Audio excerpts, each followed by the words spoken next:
Dr. Elena Vasquez had been monitoring deep space communications for 15 years, and in all that time, she had never seen anything like what flickered across her screens that Tuesday morning. The Arecibo Deep Space Array had been humanity's ear to the cosmos since its reconstruction in 2087. But today, it would become something far more significant. The inadvertent weapon that would reshape galactic civilization forever. Elena rubbed her tired eyes as she stared at the anomalous reading. The coffee in her mug had long since gone cold, forgotten amidst the cascade of data streaming across her monitors. What had started as a routine calibration of Earth's most powerful radio telescope had somehow generated a signal unlike anything in the archives. The wavelength was impossible. A perfect mathematical sequence that seemed to resonate at frequencies that shouldn't exist, riding the quantum foam between dimensions like a surfer on cosmic waves. Area. Run another diagnostic on the transmission. Array, Elena commanded, her voice echoing in the empty control room. The AI's holographic interface materialized beside her, its ethereal blue form flickering with concern. Dr. Vasquez, all systems are functioning within normal parameters, but I must inform you that the signal we transmitted during the calibration sequence appears to be propagating in ways that violate our current understanding of physics. The signal isn't just traveling at light speed, it's somehow moving through subspace, quantum tunneling through dimensions we can't even detect. Elena felt a chill run down her spine. The calibration signal had been meant as a simple test, a basic mathematical sequence broadcast at maximum power to check the array's focusing capabilities. But according to Aria's readings, that innocent pulse had somehow transformed into something far more complex as it left Earth's atmosphere. The signal had begun to self-replicate, creating harmonic frequencies that spread like wildfire through the quantum substrate that underpinned all space-time. What Elena didn't know, what no human could have known, was that their simple radio pulse had stumbled upon the fundamental frequency that governed faster-than-light communication across the galaxy. Every spacefaring civilization for the past 50,000 years had built their technology around this cosmic constant, a naturally occurring quantum resonance that allowed instantaneous communication across vast distances. It was the backbone of galactic society, the invisible thread that connected thousands of worlds in an intricate web of commerce, diplomacy, and shared knowledge. The human signal, crude and unrefined by galactic standards, was broadcasting on that exact frequency, but at a power level that defied comprehension. Earth's desperate attempt to reach the stars had created a transmission so powerful it was drowning out every other signal in a sphere of space stretching across 17 star systems. On Kepler 442b, the Zentaurian trade convoy Captain Zix Thala first noticed the interference as a subtle distortion in her navigation display. The quantum compass that had guided her people across the void for millennia began to flutter and spin wildly, its crystalline core pulsing with erratic light. Within moments, her ship's communication array fell silent, cut off from the Galactic navigation network that had safely guided vessels between the stars since before her species had invented written language. "Engineering, report!" Zix Thala's 6 arms worked frantically across her control surfaces as warning lights bathed the bridge in crimson shadows. Her ship, the Harmony of Distant Suns, had been carrying a cargo of rare quantum crystals to the Andorian system, a routine journey that should have taken mere days through hyperspace. Now, trapped in normal space, with no way to calculate safe jump coordinates, they faced the terrifying prospect of a journey that could take decades. The response from her chief engineer was barely coherent through the static that had begun to plague all internal communications. "Captain, it's like nothing I've ever seen. The quantum substrate itself is singing. There's a signal propagating through subspace that's so powerful it's creating interference patterns in the very fabric of reality. Our navigation crystals are overloading trying to process it." Similar scenes were playing out across hundreds of ships throughout the local galactic arm, the Morphean science vessel. Deep contemplation found itself stranded halfway between the Vega and Altair systems, its crew of philosopher-scientists struggling to comprehend how their most fundamental understanding of quantum communication could be so completely wrong. The massive hegemony dreadnought Inevitable Conquest was forced to drop out of hyperspace near a barren red dwarf, its fearsome weapons useless without the targeting data that flowed through the same quantum channels now flooded with human noise. But perhaps nowhere was the impact more immediately catastrophic than aboard the Galactic Council's flagship, the Eternal Discourse. The vessel served as a mobile parliament for the 47 species that made up the galactic government, and it had been in the middle of delicate negotiations to prevent a trade war between the militant Corvan Empire and the peaceful Etherian Collective. Ambassador Velkira, a towering crystalline being whose species communicated through harmonic resonance, found her words literally failing her as the human signal created chaos in the quantum frequencies her people used for speech. "The harmony, it's broken," she managed to convey through gestures to her aide, a young Terran diplomat named Marcus Chen who had been representing Earth's interests in the preliminary discussions for humanity's admission to the Galactic Council. Marcus had been one of only a handful of humans scattered throughout Council space, preparing the way for first contact protocols that now seemed impossibly naive. Marcus felt his personal communicator buzz against his chest, a primitive device. By Council standards, but one that used traditional electromagnetic radiation rather than quantum entanglement. The message was from Earth, transmitted through conventional radio and delayed by the 17 light minutes between the Council ship and humanity's homeworld. What he read made his blood run cold. Unknown interference has disabled all quantum communication networks in a 17 light-year radius.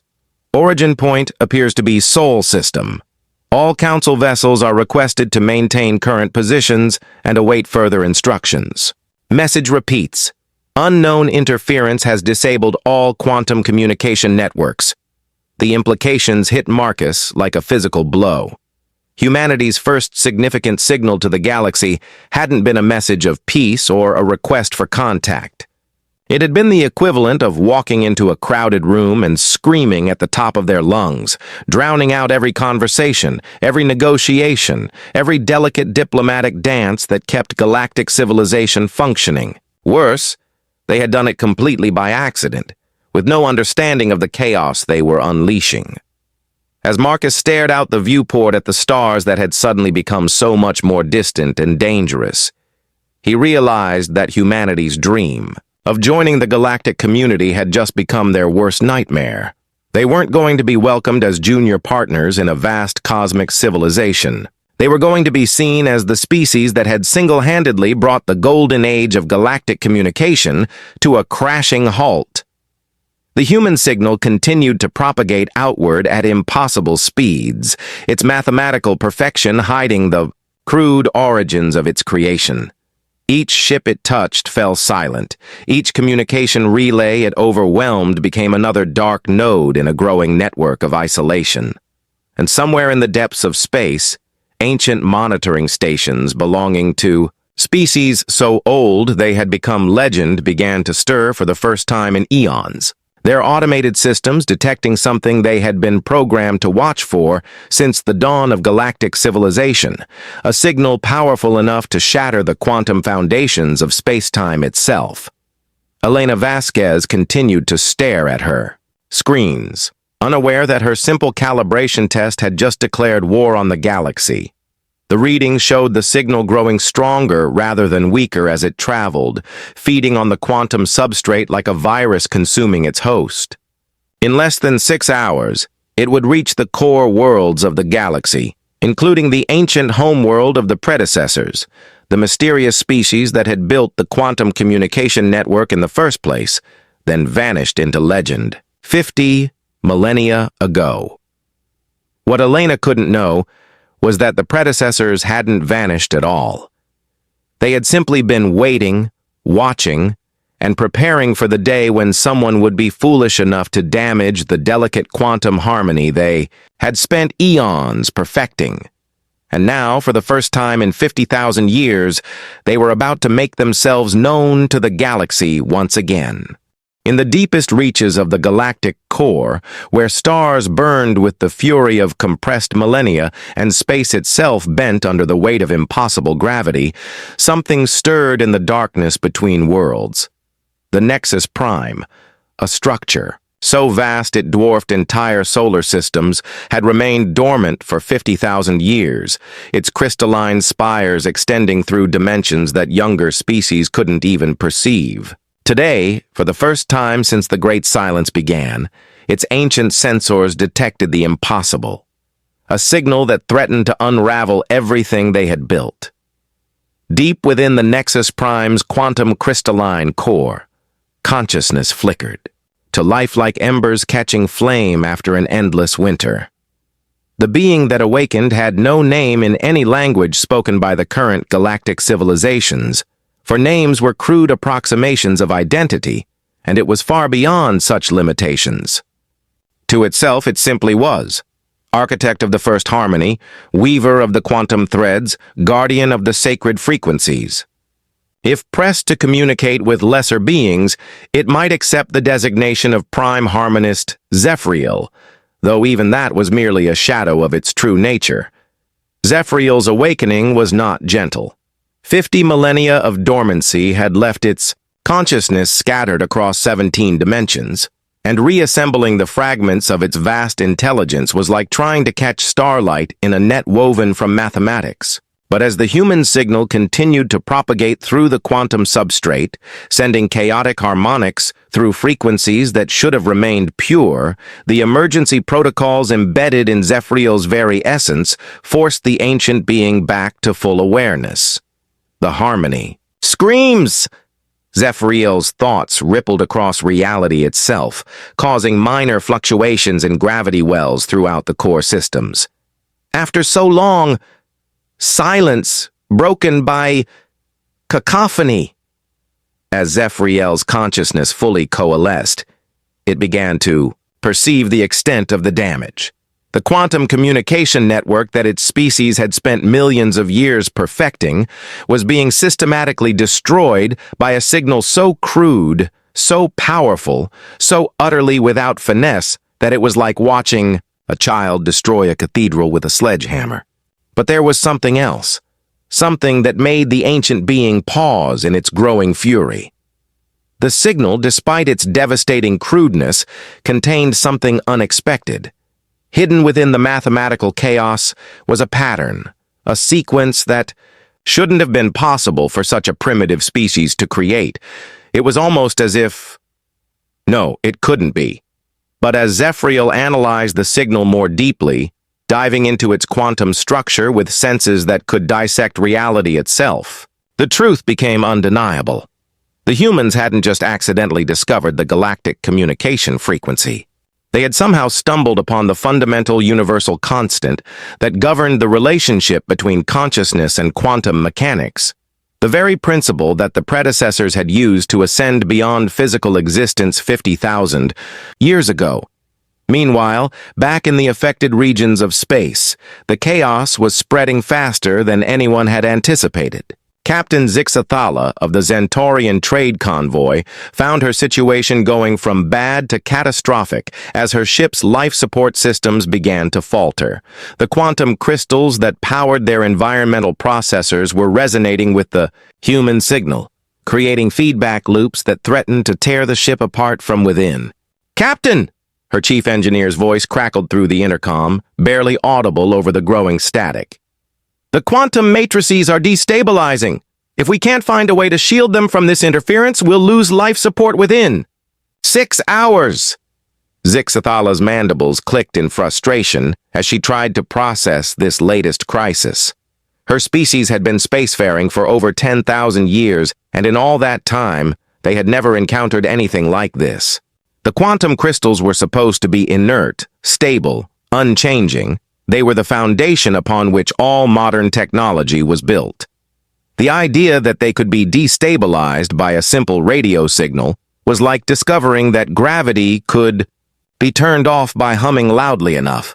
But Zixathala was not one to give up easily. Her ancestors had been traders and explorers, pushing the boundaries of known space when most species were still figuring out fire. If there was a solution to be found, she would find it. "All hands, this is the captain," she announced over the ship's failing intercom. "We're going to try something that's either brilliant or insane. Engineering, I want you to reconfigure the quantum crystals to resonate in counter-harmony with the interference signal. Instead of fighting it, we're going to dance with it." The idea was theoretically sound but practically untested. If they could match the frequency of the human signal and create a complementary harmonic, they might be able to create a stable resonance pattern that would protect their systems. Of course, if they got it wrong, the resulting quantum cascade could vaporize the ship and everyone aboard it. As her crew worked frantically to implement her desperate plan, Zixathala found herself thinking about the species responsible for their predicament. What kind of beings would broadcast such a powerful signal without any apparent understanding of its consequences? Were they warriors seeking to disable their enemies' communications? Were they mad scientists experimenting with forces beyond their comprehension? Or were they simply unaware? Her questions would soon have answers, but not in any way she could have anticipated. Light years away, aboard the Galactic Council flagship Eternal Discourse, Marcus Chen was having the worst day of his diplomatic career. The Council chambers, normally a marvel of controlled chaos as 47 different species debated policy through a symphony of languages, gestures, and quantum harmonics, had fallen into an eerie silence. Without the quantum translation matrix, the various ambassadors could barely communicate with each other, let alone conduct the complex negotiations that kept the galaxy functioning. Ambassador Valkyra, the crystalline Etherian whose people communicated through harmonic resonance, was perhaps the most severely affected. Her entire species' language was based on quantum frequencies, and the human interference was essentially making her mute. Through painstaking gestures and the assistance of a primitive holographic translator, she managed to convey a single, ominous message to Marcus: "Your people have awakened. The sleeping gods." Marcus felt his blood run cold. The sleeping gods were barely more than legend in council lore, ancient beings who had supposedly created the galactic communication network and then vanished without a trace. Most modern species regarded them as mythology, stories told to explain the inexplicable perfection of the quantum substrate that made faster-than-light communication possible. But Valkyra was one of the oldest beings on the council, her crystalline form having endured for over 3,000 years. If anyone would remember the old stories, it would be her. "What does that mean?" Marcus managed to ask through the translation system, though he wasn't sure he wanted to know the answer. Valkyra's form pulsed with colors that the translator could only approximate as ancient fear mixed with desperate hope.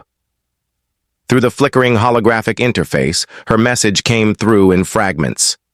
"They built the network to prevent chaos. Signal like yours.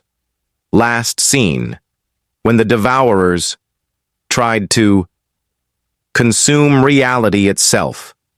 The Devourers. Marcus had heard that name whispered in the darkest corners of council space, usually by beings who had consumed too much fermented plasma and were telling tales to frighten younglings. They were supposedly a species of pure entropy, beings that existed to unmake creation itself. According to legend, they had once threatened to destroy the entire galaxy before the predecessors had somehow stopped them. But if the legends were true, if the predecessors were real, and if humanity had somehow managed to awaken them, Marcus's contemplation was interrupted by an impossible sight. Through the massive viewport that dominated one wall of the council chambers, a new star had appeared in the constellation of Centaurus. But this wasn't the gentle birth of a stellar nursery. This star burned with colors that shouldn't exist, frequencies of light that made his eyes water just to look at them directly. by the infinite spiral, whispered Ambassador Kethvar, a normally stoic representative of the silicon-based crystalline collective. That's not a star. That's a predecessor node coming online. As they watched in awe and terror, the impossible star began to pulse, its light reaching across the void, to touch other points in space. One by one, new stars began to appear throughout the visible galaxy. Hundreds of them, then thousands, each one a dormant predecessor installation awakening after 50 millennia of silence. But the truly terrifying part was what happened next. As the network of ancient nodes came online, the human interference signal began to change. Instead of the chaotic mathematical sequence that had been disrupting galactic communications, the signal started to develop structure, harmony, purpose. It was as if the predecessors were somehow refining the crude human transmission, turning it into something far more sophisticated and infinitely more dangerous.